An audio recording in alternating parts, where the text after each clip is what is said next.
Xenon कई प्रकार के ऑक्सीफ्लोराइड बनाता है, जैसे XeO F2, XeO2F2, XeO2F4 आदि। सबसे पहले बात करते हैं XeOF2। XeOF2 जिनोन मोनो, इसका नाम क्या होगा? Xenon oxy difluoride.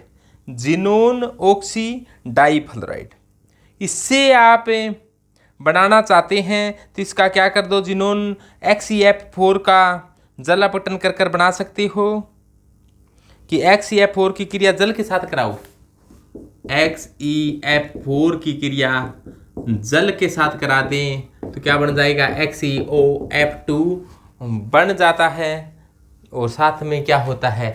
H2 है वो 2 फ्लोरीन के साथ बाहर निकल जाएगा, यानी कि 2HF बन जाएगा। ये अभिक्रिया -80 डिग्री सेंटीग्रेड पर होती है, यानी कि कम टेम्परेचर पर यह अभिक्रिया संपन्न होने वाली है। इसके बाद में इसका हाइब्रिडाइजेशन देखें तो संकर निकालने के लिए सूत्र ध्यान रखना हाइब्रिडाइजेशन का, कि हाइब्रिडाइजेशन ज्ञात करना बहुत ही सरल काम है कि वैलेंस शेल में इलेक्ट्रॉन प्लस एकल बंध प्लस एनाइन माइनस केटाइन बटे 2। वी का अर्थ है कि वैलेंस शेल में इलेक्ट्रॉन। वी का अर्थ क्या है? वैलेंस शेल में इलेक्ट्रॉन, यानी कि संयोजकता कोश में इलेक्ट्रॉन। एम का मतलब मोनोवेलेंट, यानी कि एकल बंध। संयोजकता कोश में इलेक्ट्रॉन में एकल बंध जोड़ दो, जितना भी ऋणावेश है यानी कि इलेक्ट्रॉन ग्रहण किया है तो संयोजकता कोश में इलेक्ट्रॉन बढ़ जाएंगे। तो ऋणावेश को जोड़ना होता है और धनावेश को क्या करना होता है? कम करना होता है, 2 का भाग देना होता है। यानी कि वैलेंस शेल में electron plus monovalent plus A9 minus cation बटे 2।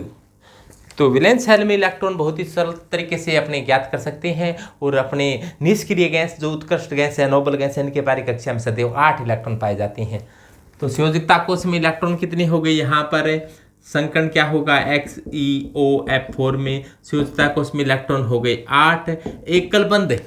एकल बंध के लिए आप ऐसे ध्यान रखो कि हाइड्रोजन व हेलोजन एकल बंध बनाता है और ऑक्सीजन द्विबंध बनाता है। हाइड्रोजन व हेलोजन एकल बंध व ऑक्सीजन द्विबंध। तो यहाँ पर एकल बंध बनाने वाले 2 हैं, ऑक्सीजन द्विबंध बनाता है, इसीलिए ऑक्सीजन को शामिल नहीं करेंगे। प्लस माइनस कुछ है नहीं, प्लस होता तो इलेक्ट्रॉन घटाते, माइनस होता तो जोड़ते, यहाँ पर कुछ है नहीं ऐसा। 8 और 2 10 बटे 2, 10 बटे 2 क्या हो गया? 5।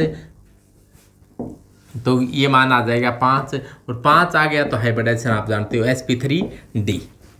5 में 5 ही चीज आएगी, 3 p आ गया, 1 d, 3 और 1 4 और 1 s, तो टोटल आ गया 5। तो sp3d हाइब्रिडाइजेशन में sp3d हाइब्रिडाइजेशन पाया जाता है जिनोन में XeOF4 में। तो अपने ये कैसे हुआ है? जिनोन का एटॉमिक नंबर देखें तो जिनोन का एटॉमिक नंबर होता है 54। इसका इलेक्ट्रॉनिक विन्यास होता है वो क्या होता है?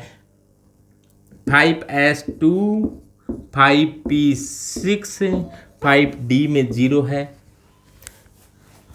5s में 2 इलेक्ट्रॉन हैं वो इस प्रकार से व्यवस्थित हैं। 5p के अंदर 6 इलेक्ट्रॉन हैं वो इस प्रकार से व्यवस्थित हैं और 5d के अंदर कोई इलेक्ट्रॉन नहीं है।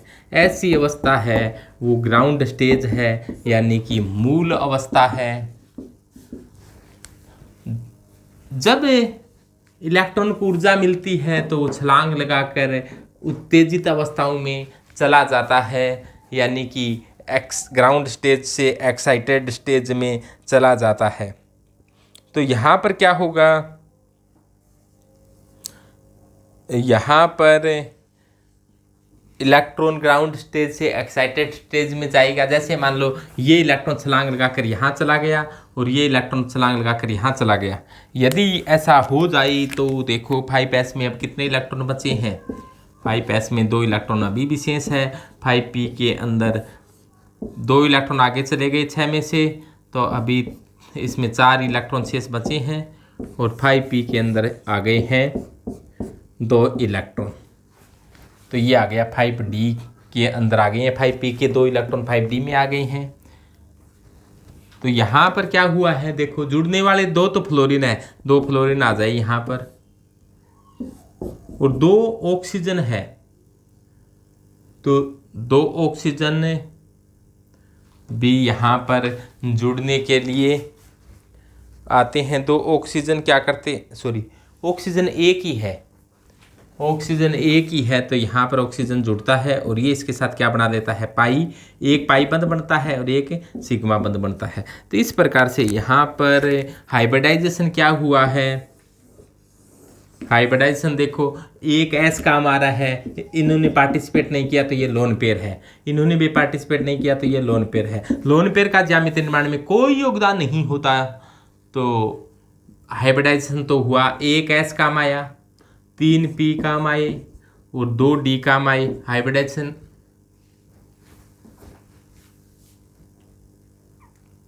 सॉरी 8 2 10, हाइब्रिडाइजेशन sp3d है, यानी कि 2 डी काम में नहीं आएंगे, यहाँ पर डी काम आएगा, वो एक ही काम आएगा, तो डी एक ही काम आएगा, तो हाइब्रिडाइजेशन क्या होगा, यहाँ होगा ऐसा। तो इसको यहाँ पर आप ऐसा करो कि यहाँ पर आप फ्लोरीन को यहाँ बनाओ, यहाँ फ्लोरीन, यहाँ फ्लोरीन, दो फ्लोरीन ने बंध बना लिए। अब ऑक्सीजन है, एक बंध तो इस प्रकार से बना लेगा संकृत कक्षक से, और एक बनाना पड़ेगा इसको असंकृत कक्षक के साथ। डबल बंध बना रहा है तो एक जो सिग्मा बंध बनाता है वो संकृत कक्षक के साथ बनाता है, और पाई बंध बनाता है वो असंकृत कक्षक के साथ बनाता है।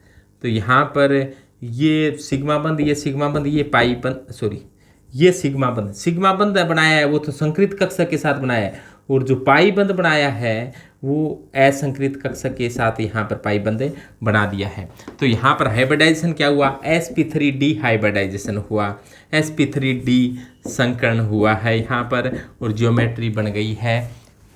ज्योमेट्री कैसी होगी, होना ऐसा चाहिए कि जिनोन बीच में बैठ जाए, और sp3d हाइब्रिडाइजेशन है तो त्रिकोणीय द्विपिरामिड ज्योमेट्री होनी चाहिए, लेकिन जुड़ने वाले फ्लोरीन हैं दो, एक फ्लोरीन ऊपर बैठ गया, एक फ्लोरीन नीचे बैठ गया, एक तरफ ऑक्सीजन आ गया, और दो जगह क्या है, लोन पेयर है। लोन पेयर का ज्यामितीय निर्माण में कोई योगदान नहीं है, तो यहाँ पर लोन पेयर इस प्रकार से है।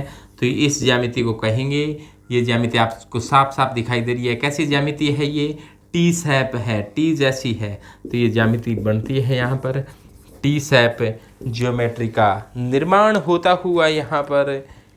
तो ध्यान देना कि ऑक्सीजन ने जो द्विबंध बनाया है उसमें एक संकृत कक्षक है, एक संकृत कक्षक नहीं है, एक असंकृत कक्षक है। संकरण में भाग इसने लिया है, 5s ने 5p ने लिया है, और d का एक ही कक्षक संकरण में भाग ले रहा है, और ये 4 कक्षक डी के संकरण में भाग नहीं ले रही हैं। लेकिन पाई बंध बनाने के अंदर असंकृत कक्षक एक पाई बंध बनाने में पार्टिसिपेट कर रहा है। बस बात ये ही समझने वाली थी।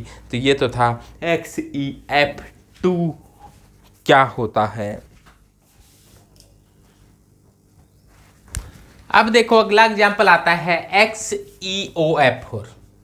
तो पहले यहाँ पर F2 था, अब यहाँ पर F4 हो गया है। तो श्वेतता कोश में इलेक्ट्रॉन तो 8 ही है, ऑक्सीजन द्विबंध बनाता है, लेकिन फ्लोरीन एकल बंध बनाता है, तो यहाँ पर एकल बंध की संख्या 4 हो जाएगी। 8 और 4 12, 12 में 2 का भाग दिया, मान 6 आ गया। यदि मान 6 आ गया तो हाइब्रिडाइजेशन हो गया sp3d2। तो हाइब्रिडाइजेशन का sp3d2 होता है, इलेक्ट्रॉनिक विन्यास यही होगा। ये ग्राउंड स्टेज है। एक्साइटेड स्टेज में अब की बार जुड़ने वाले फ्लोरीन 4 हैं, तो एक को और भेज दो इधर, यहाँ पर क्या हो जाएगा, एक्साइटेड स्टेज में क्या होता है कि 3 इलेक्ट्रॉन 5p वाले 5d में आ गए। तो अब देखो 5s में कितने इलेक्ट्रॉन हैं, 2 ही हैं। 5p में कितने इलेक्ट्रॉन हैं, तो 5p के अंदर अब इलेक्ट्रॉन बचे हैं 3, और 5d के अंदर कितने इलेक्ट्रॉन हो चुके हैं, पहले 5d खाली पड़ा था, अब यहाँ पर इलेक्ट्रॉन आ गए हैं 1 2 3, 3 इलेक्ट्रॉन आ गई हैं। हाइब्रिडाइजेशन क्या, sp3d2। तो पहले हाइब्रिडाइजेशन बना देता हूँ मैं कि हाइब्रिडाइजेशन क्या है, sp3d2 हाइब्रिडाइजेशन होगा यहाँ पर, कि sp3d2 हाइब्रिडाइजेशन है यहाँ पर।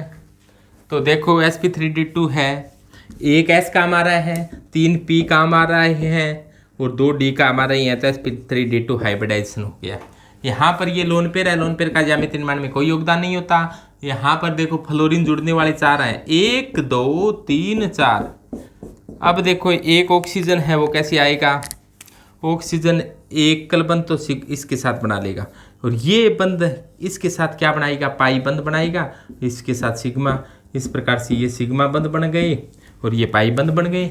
तो इस प्रकार से यहाँ पर देखो ये पाई बंध बनाने में संकृत कक्षक ने पार्टिसिपेट नहीं किया, ये असंकृत कक्षक है, क्योंकि डी संकरण में बाकी केवल 2 ही डी ने लिया है, बाकी 3 डी है वो असंकृत है। ज्योमेट्री कैसी होगी? ये जिनोन है, जिनोन के साथ जुड़ने वाले 4 तो फ्लोरीन है और 1 ऑक्सीजन है। तो होनी अष्टफल क्या चाहिए थी, लेकिन एक तरफ क्या आ गया है? लोन पेयर आ गया। लोन पेयर का ज्यामितीय निर्माण में कोई योगदान होता नहीं है, तो ये ज्योमेट्री हो जाएगी XeF4 XeOF4। इसे कहेंगे वर्ग समतलीय एक पिरामिडी, वर्ग समतलीय पिरामिडी ज्योमेट्री कहेंगे, यानी कि स्क्वायर